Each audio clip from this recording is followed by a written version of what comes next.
Buenos días, bienvenido a Contacto Directo. Buenos días, Alfredo. Doctor Larrea, para la ciudadanía, ¿cuáles son los logros de la consulta popular realizada en mayo del año pasado?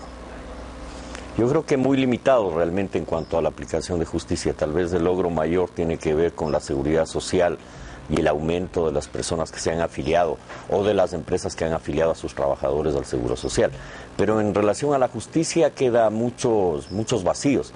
El hecho de que el propio Consejo de la Judicatura esté conformado por gente vinculada al régimen, el hecho de que el concurso para designar a la nueva Corte Nacional de Justicia no haya sido un concurso transparente, claro, genera dudas y evidentemente la justicia está controlada actualmente por el Ejecutivo. Más allá de que el presidente Correa en sus cadenas sabatinas se lave siempre las manos y nunca asuma responsabilidades, siempre las responsabilidades de los problemas económicos, sociales, de la justicia en este caso, serán de terceros, jamás asume él responsabilidad en esos problemas. Y en relación al tema de los derechos humanos, recientemente la Universidad Simón Bolívar, la Universidad Andina Simón Bolívar hizo un informe, presentó un informe al país sobre casos de violación de derechos humanos y en esos casos destaca casos de gente que ha sido acusada por terrorismo y sabotaje en un país donde evidentemente no hay ni terrorismo ni sabotaje, y casos de persecución a dirigentes sociales.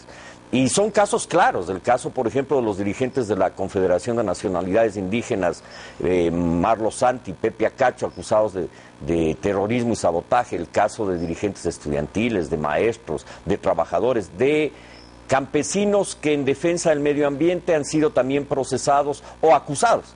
Es decir, esos son los límites en cuanto a derechos humanos y a persecución, pero también en relación a los derechos a la libertad de expresión y opinión en un país donde se persigue esas libertades, donde se acusa a periodistas, donde se enjuicia a quienes emiten opiniones. Yo creo que la situación del país en el campo de los derechos humanos se ha venido deteriorando, especialmente en los últimos 2 años. El estado de los derechos humanos en el Ecuador causa preocupación internacionalmente también, pero la política de deslegitimación que practica el gobierno apunta al sistema interamericano, que es realmente la última instancia de la ciudadanía ante la inhibición de la justicia nacional para brindar protección. Esta impugnación se viste con un discurso antiimperialista.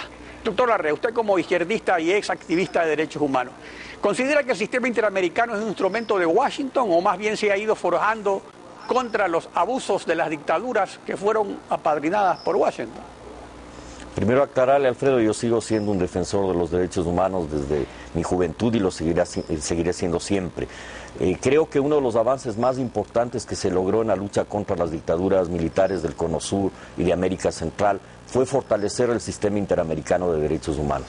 Ese sistema permitió que muchos de los casos de violación de derechos humanos, desaparición forzosa de personas, asesinatos, sean denunciados en los organismos internacionales.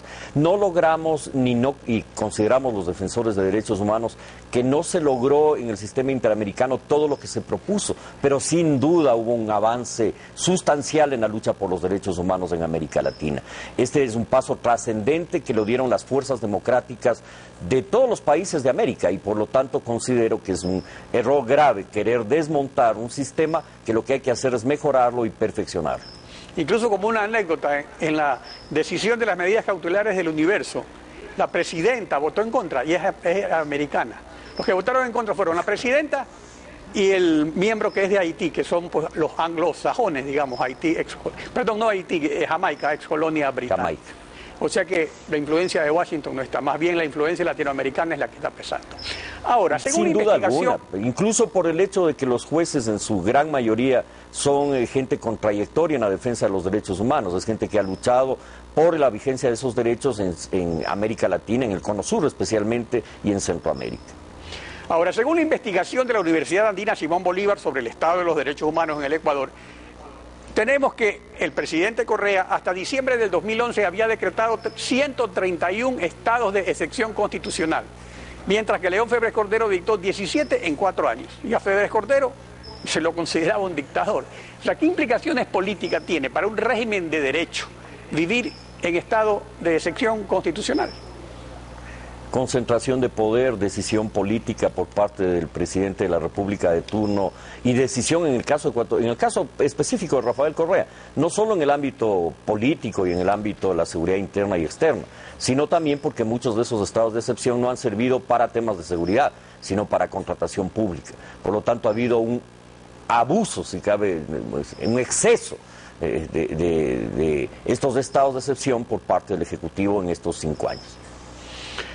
Ahora, pero eso también crea una situación particular. Por ejemplo, se declararon estado de excepción a funciones del Estado, o sea, la administración, a la función judicial.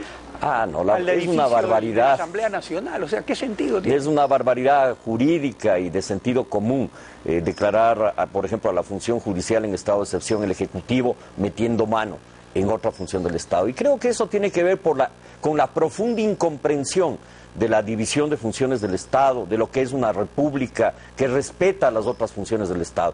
Aquí hay una intromisión en las otras funciones del Estado. Y la más clara es, sin duda, en la justicia. Respecto a la campaña electoral, además de los petrodólares, las reformas electorales impugnadas ante la Corte Constitucional marcan una cancha inclinada para los candidatos presidenciales que desafíen la reelección del presidente Correa. ¿Hasta qué punto pesa para la ciudadanía esta situación de desigualdad? ¿Solo va a pesar a favor o a la ciudadanía sí le importa el estado de los derechos humanos y de la democracia? Bueno, siempre la ciudadanía, diría yo, se ha preocupado de estos temas y creo que cada vez de manera más amplia. Y creo que ahora, cuando está en cuestionamiento esa reforma al Código de la Democracia y que está en la Corte Constitucional, la Corte Constitucional tiene en sus manos una decisión muy importante. O permitir que se incline más aún la cancha o tener reglas claras y transparentes para todos. Creo que en el tema, por ejemplo, de la designación de escaños con el método de Home, en el tema de que el presidente de la República constitucional y legalmente está obligado a pedir permiso para entrar en campaña electoral y ahora, si se aprueban esas reformas, no. Y la prohibición a medios de comunicación de emitir reportajes que influyan, entre comillas, en el proceso electoral, que no es más que tapar la boca a los medios de comunicación en el periodo electoral. Sin duda la cancha se va inclinando a favor del gobierno en cuanto a esas reglas. Sin embargo, no siempre la cancha inclinada implica una victoria para quien la inclina, porque los pueblos pueden castigar en las urnas de esos abusos del poder. Los pragmáticos aseguran que a la ciudadanía no le importan los derechos humanos y los valores políticos, sino la cuestión económica. Y como eso está bien, entonces no hay problema. Ahora, pero justamente ese planteamiento de valores políticos, éticos, fue el que hizo lo hizo la Revolución Ciudadana del Electorado en el año 2006. Y finalmente los petrodólares que se reparten y se reciben son del Estado. Entonces, son del pueblo. O sea, dentro de este panorama, una propuesta de gobierno, ¿hasta qué punto es definitoria en la contienda electoral dentro de este ambiente de abundancia, de regalos, de petrodólares y de unos derechos humanos que para la derecha generalmente no tienen importancia? Creo que es un mito que los pueblos votan exclusivamente por razones socioeconómicas. Los pueblos votan también por razones de orden político. El hecho más significativo constituyó la propia elección de Rafael Correa. Mientras Álvaro Noboa planteaba un programa diría populista, pero que en definitiva planteaba solucionar todos los problemas de los ecuatorianos, el programa los problemas a través de aumentar salarios a cifras que la economía ecuatoriana no podía asimilarlas. Salarios de $1,000, $2,000 hablaba Álvaro Noboa. Sin embargo, la gente optó por votar por un planteamiento de reestructuración y institucionalización del país a través de la consulta popular y la asamblea constituyente. El pueblo votó por la constituyente, votó por un cambio en democracia. Esos cambios no tenían que ver necesariamente con el tema económico a nivel de plantear una oferta populista.